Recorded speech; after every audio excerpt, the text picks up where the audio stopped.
In what one mother has described as the most terrifying moment of her life, she accidentally locked her newborn in her hot car. Afraid for her baby's well-being, she immediately called 911, but she wasn't prepared for the dispatcher's response. Lacey Guyton was visiting her grandma when she experienced the scariest moment of her life, KCRA reported. The Michigan mom had put her 2-month-old baby, Raina, in her car seat, placed the infant's diaper bag in the car, and shut the door. She then walked around the car to her door, only to hear all the doors randomly lock. At that point, Lacey realized the keys were in her diaper bag, which was in the locked car, along with her newborn baby, she explained in a Facebook post. Having only a key fob and push button to start car, touching the door handle with the keys inside should have unlocked the door, Lacey explained, but much to her dismay, it didn't. That's when the mom says her heart sank, and she had her grandma immediately call 911 while she grabbed a chunk of asphalt off the ground and started bashing it into the front passenger window of the car as hard as she could. When that failed, Lacey's grandma retrieved a window breaker for the mom to try. Unfortunately, all of her efforts were doing nothing, and the 911 operator's response only made the ordeal even worse. The 911 dispatcher told my grandma to call a tow company because they don't send anyone out to unlock cars or break windows, the mom recalled, but explained that she didn't have time to wait for a tow company because Raina was screaming and getting hotter in the car. Frustrated, Lacey called 911 again, telling the dispatcher again that her 2-month-old infant was locked in the hot car. Lacey asked the dispatcher to please send fire rescue just to smash my window, as she didn't want to wait for someone to unlock the door while her baby was getting hotter by the minute. Again, however, the 911 operator said she would transfer the mom to a tow company because they don't send anyone out to break windows or unlock cars, the mom said. Not knowing what else to do, Lacey decided to ask the tow company to come while she kept trying to break the window.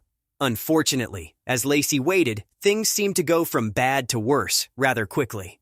I checked on Raina again real quick and saw she stopped crying and was starting to close her eyes, she recalled, explaining that she was unsure whether Raina was falling asleep or if she might be dying in the hot car. With her daughter's health in question and realizing that emergency rescue wasn't coming to save her baby, Lacey said she experienced the worst feeling in the world. Perhaps it was that feeling that finally gave the mother enough strength to save her daughter, as Lacey ran to the rear window, giving it 2 hard hits with the window breaker. Finally, the glass shattered, allowing the mom to crawl into the vehicle and rescue her child, who was drenched in sweat but thankfully started screaming when Lacey grabbed her. I never felt more relieved, she recalled. However, 911's response still left her unsettled, prompting her to speak out.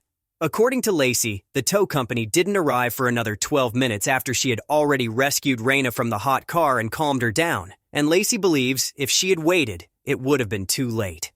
It was the most traumatic 15 minutes of my entire life, Lacey explained. She added that, although they were so thankful Raina was okay, they were also extremely pissed that after calling 911 twice, while her daughter's life was on the line, a dispatcher who's been there for years still refused to send help. Waterford police called Lacey to apologize for what happened. It's a common sense issue, Chief Scott Underwood said. You call 911, you expect for somebody to come and give you some help, and we certainly should have gone and done that. We made a mistake, and we need to fix that, he added, saying the dispatcher would face disciplinary action. As for the family, they just want to ensure nothing like this happens to anyone else who might also experience a malfunctioning key fob that causes a child to become trapped in a hot vehicle. It's the most helpless feeling to see your great-grandbaby in there, crying and drenched in sweat, Grandmother Mary Riley said. We want this corrected. We don't want anybody to lose their baby because this wasn't taken care of for us. Lacey Guyton echoed similar sentiments, saying it shouldn't take additional training for a 911 dispatcher to know to send help. She also shared useful information with others, should they ever find themselves in the middle of such a nightmare.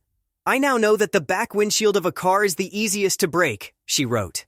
In a situation like this, don't waste your time trying to break the side windows. Just go right for the back windshield, she advised, because I desperately wish I had known that before.